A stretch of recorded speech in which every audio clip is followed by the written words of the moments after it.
የጃር ጦርነት ኢትዮጵያ ላይ በሚታወጅበት ጊዜ እስከ ህንድ ውቅያኖስ ድረስ ገብተን ወገንን ያኮራ ጠላቶቻችንን ደግሞ እያሳፈረ የመጣ ክፍል ነው።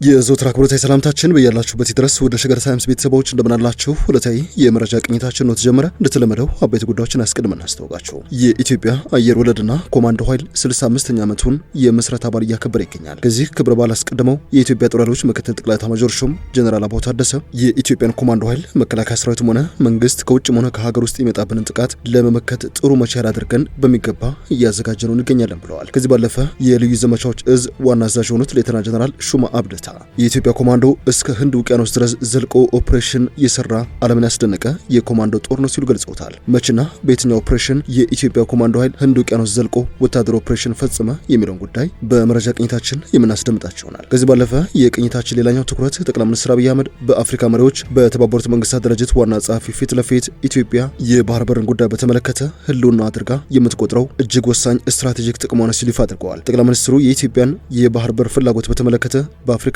የመሪዎች ስብሰባ ላይ ያንጸባረቁትን አቋም በቅኝታችን የምናስደምጣችሁ ይሆናል። እንደተለመደው እየሰማችሁን አብራችሁን ቆዩ። የቻናላችን የዘወትር አክብሮታዊ ግብዣ ነው። ወደ ቀዳሚ ጉዳያችን እናምራ።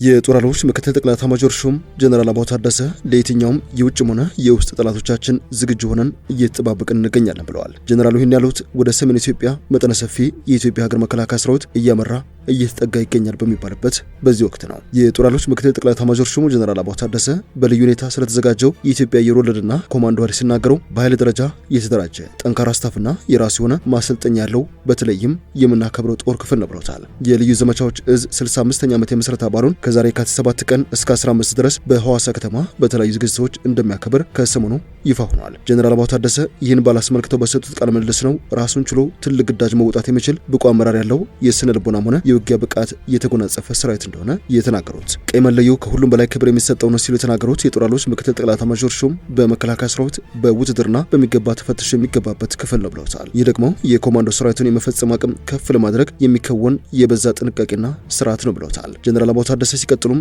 መከላከያ ሰራዊትም ሆነ መንግስት ከውጭም ሆነ ከሀገር ውስጥ የሚመጣብንን ጥቃት ለመመከት ጥሩ መቻል አድርገን በሚገባ የምናዘጋጀው ኃይል ነው ሲሉ ነው የተናገሩት። እናም በዚያ ደረጃ ጭምር የተዘጋጀ ኃይል ነው ሲሉ የኮማንዶና የልዩ ዘመቻዎች እዝን አሞካሽቶታል። በዚህ መሰረት በሙሉ አስተሳሰቡ በሙሉ ብቃቱ ከዚህ በፊት ከነበረው መጠንና ጥራት ጭምር ዝግጁ የሆነ ኃይል ነው ሲሉ ተናግረዋል። የልዩ ዘመቻዎች እዝ ዋና አዛዥ የሆኑት ጀነራል ሹማ አብደታ በበኩላቸው የኢትዮጵያ ኮማንዶ ኃይል እስከ ህንድ ውቅያኖስ ድረስ ዘልቆ ወታደራዊ ኦፕሬሽን እየሰራ በዓለም አቀፍ ደረጃም የተመሰከረለት ጦር ነው ብሎታል። ሌተና ጀነራል ሹማ አብደታ በ2000ዎቹ ገደማ እስከ ህንድ ውቅያኖስ ድረስ ኦፕሬሽን ሰርተን ተመልሰናል ብለዋል። ይህ ዘመቻ የአይኤስአይስና የአልሸባብን የሽብር ኃይሎች ለመደምሰስ በተደረገ የጸረ ሽብር ዘመቻ ወቅት የተከናወነ ኦፕሬሽን ስለመሆኑም ይፋ አድርገዋል። እንደ ጀነራሉ ገለጻ ከሆነ ይህ ዘመቻ የተካሄደው አልሸባብ በኢትዮጵያ ላይ የጃር ጦርነት አውጆ በነበረበት ወቅት ነው። በጊዜው ራስ ካምቦን የተባለችውን የአልሸባብ ወታደራዊ ማዕከል ጨምሮ ወሳኝ ጠላት ክምችቶችን ያመከነና የደመሰሰው የልዩ ኃይል ኮማንዶ ነበረ በማለትም የኦፕሬሽን ሳምንት በርሞላ ጊዜ ውስጥ የተጠናቀቀ ነው ብለዋል። በወቅቱ ከሌሎች የመከላከያ ሰራዊት ክፍሎች ጋር በመቀናጀት እስከ ህንድ ውቅያኖስ ድረስ በመግባት ጠላትን ድል አድርገን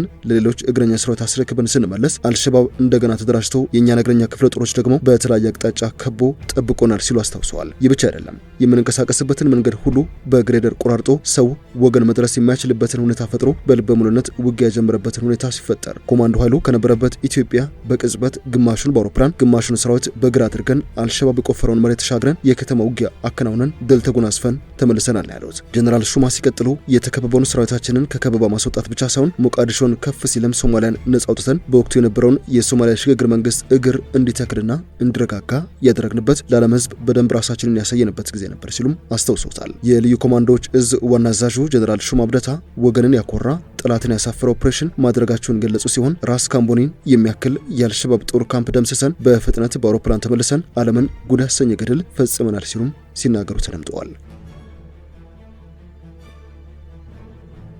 ወደ መረጃ ቅኝታችን ሌላኛው ክፍል እናምራ። ጠቅላይ ሚኒስትር አብይ አህመድ በአፍሪካ መሪዎች ፊት በተባበሩት መንግስታት ድርጅት ዋና ጸሐፊ አንቶኒዮ ጉተሬሽ ፊት ለፊት የባህር በር ጉዳይ ለኢትዮጵያ ህልውና ነው ሲሉ ተናግረዋል። ጠቅላይ ሚኒስትሩ ለአፍሪካ ህብረት ጉባኤ ተሰብሳቢዎች ባደረጉት ንግግር ላይ ከ130 ሚሊዮን በላይ ህዝብ ላለው እንደ ኢትዮጵያ ላለ ሀገር ቀጣይነት ያለው እድገት የተለያዩ የወደብ አማራጮች ያስፈልጉታል ሲሉ ተናግረዋል። ጠቅላይ ሚኒስትሩ በ39ኛው የአፍሪካ ህብረት የመሪዎች ጉባኤ ላይ ተገኝተው ባስተላለፉት መልእክት አስተማማኝ የባህር በር መዳረሻ በሰላማዊ ትብብር ማረጋገጥ መሰረታዊ ጉዳይ ነው ብለዋል። ለአፍሪካ ቀንድና ሀገራት የወደፊት የምጣኔ ሀብትና ለረጅም ጊዜ መረጋጋት አስተማማኝ የባህር በር አስፈላጊ መሆኑንም በንግግራቸው ላይ አንስተዋል። ጠቅላይ ሚኒስትሩ ሲቀጥሉ አሁን የምንገኘው የዓለም አቀፍ ሽግግር ላይ ነው ያሉ ሲሆን በዚህ እርግጠኝነት በጠፋበት ዘመን የአፍሪካ ጥንካሬ የሚመሰረተው በራስ መተማመንና በአንድነት በሚቆም ህብረት ላይ ነው ብለዋል። ኢትዮጵያ የባህር በር የማግኘት ፍላጎቷን በተደጋጋሚ ስትገልጽ እንደቆየችም በንግግራቸው አስታውሰዋል። ከዚህ ቀደም ጠቅላይ ሚኒስትር አብይ 130 ሚሊዮን ህዝብ የጂኦግራፊ እስረኛ መሆን የለበትም ሲሉ መናገራቸው የሚታወስ ነው። ጠቅላይ ሚኒስትር አብይ ለኢትዮጵያ የባህር በር ማግኘት የህልውና ጉዳይ ነው ካሉ በኋላ ከጎረቤት ሀገር ኤርትራ ጋር ያላቸው ግንኙነት ግን እየተካረረ መምጣቱ እየተገለጸ ይገኛል። በመላው አፍሪካ ወንዞች ለጋራ ጥቅም ሲሉ የመረጋጋት ምንጭ መሆን እንደሚችሉ የሞገቱ ጠቅላይ ሚኒስትሩ በ39ኛው የአፍሪካ የመሪዎች ጉባኤ ላይ ለተገኙ ተሰብሳቢዎች ሲናገሩ ውሃ ከሀብት በላይ ነው፣ የእድገት መሰረት፣ የፈጠራ የመረጋጋት መነሻ ነው ብለዋል። የአፍሪካ ህብረት የመሪዎች ጉባኤ ዘላቂ የውሃ አቅርቦትና ደህንነቱ የተጠበቀ የንጽህና አጠባበቅ ስርዓቶችን ማረጋገጥ ለአጀንዳ 2063 ግቦች ስኬታማነት በሚል መሪ ሀሳብ በመካሄድ ላይ ነው የሚገኘው። ውሃ ከተሞቻችንን፣ ግብርናችንን፣ ጤናችንንና ሰላማችንን ይቀርጻል ያለው ጠቅላይ ሚኒስትር አብይ ኢትዮጵያ ኃላፊነት የተሞላበት የውሃ አስተዳደር እድገትን በብልሃት ለመምራት ወሳኝ መሆኑን መማሯንም በንግግራቸው ላይ ጠቅሰዋል። ታላቁ የኢትዮጵያ ህዳሴ ግድብ ለመኖሪያ ቤቶችና ለኢንዱስትሪዎች የኃይል አቅርቦት ምንጭ ከመሆኑ ባሻገር ወደ ጎረቤት ሀገራት በመላክ የውጭ ምንዛሬ ምንጭ መሆኑን ነው የጠቀሱት። ጠቅላይ ሚኒስትር አብይ በ39ኛ አፍሪካ መሪዎች ጉባኤ ላይ ባስተላለፉት በዚህ መልእክታቸው አፍሪካውያን የውሃ ሀብትን በአግባቡ መጠቀም ከቻለን በአፍሪካ እድገት ከፍ ያለ ተጽዕኖ ማሳደር እንችላለን ሲሉ ሞግተዋል። ኢትዮጵያ ባለፈው ዓመት መጨረሻ ላይ አጠናቃ ያስመረቀችው ታላቁ የህዳሴ ግድብ ከ5000 ሜጋዋት በላይ የኤሌክትሪክ ኃይል ያመነጫል። ግብጽና ሱዳን በተደጋጋሚ በአባይ ወንዝ ላይ ኢትዮጵያ የገነባችው ታላቁ ህዳሴ ግድብ በምስራቅ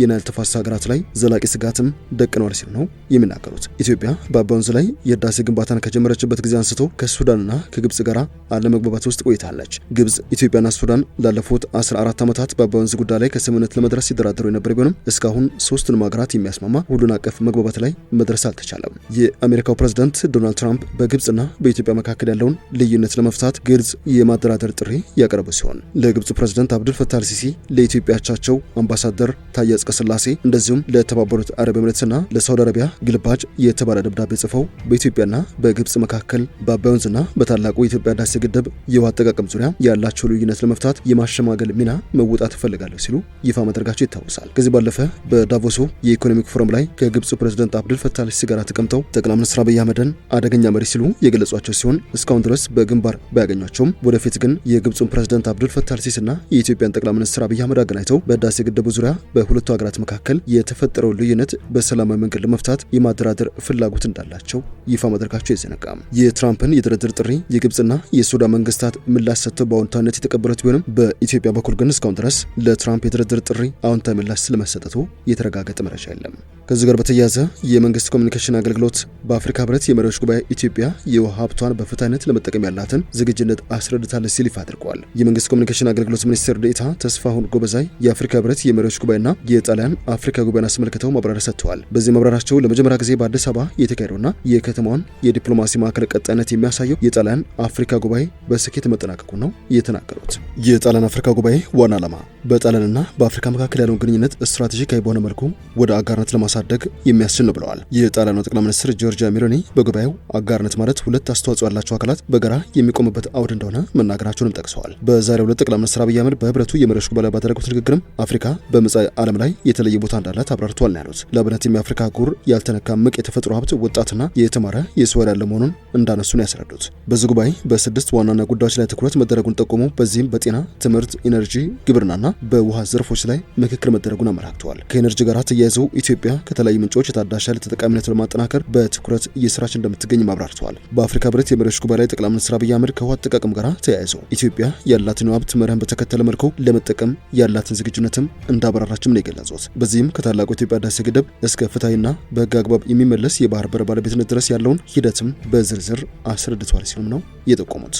የተወደዳችሁ የሸገር ታይምስ ቤተሰቦች የዕለቱ የመረጃ ቅኝታችን አበቃ። ስላደመጣችሁን አመሰግንን። በያላችሁበት ዘና ጊዜ